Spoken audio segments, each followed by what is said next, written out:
Então, bem impressionado, nós, lamentavelmente, nossa experiência na nós conseguimos um projeto, tarda um pouco mais, enviar, botar estar out e depois não sei como é mais, mas aqui está uma coisa assim, consistentemente repetir.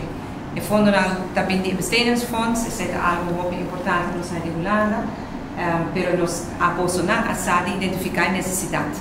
Então, uma coisa que a Holanda está disposta para ajudar, mas se não tem um projeto para ajudar com ele, não está aproveitar de que essa é a que nós possamos tudo a fazer possível.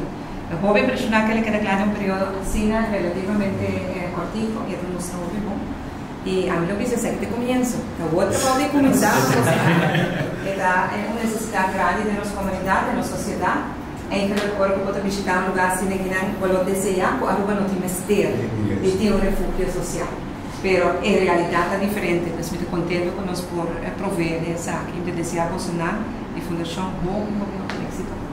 Agora nós vamos para efetuar o traspasso de chave do projeto aqui de refúgio social. O projeto aqui é um projeto que agora financiado para fundo de Holanda. A Holanda põe fundo disponível no quadro de crise Venezuela. Ela guarda coordenar do Bureau Rampenbestrijding e logra o projeto aqui na Clá.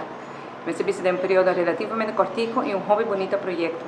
A Fundação Refúgio Social está encarregada com uma necessidade que nós temos na nossa comunidade, que eu vou preferir que não tenha mistério de Aruba. Para assim, caminhar com gente que tem necessidade de ter um dacre na cabeça, aqui por brindar essa aqui por certa circunstância.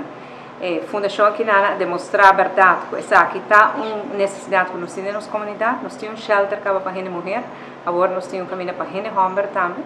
E desejar a Fundação êxito que trabalha aqui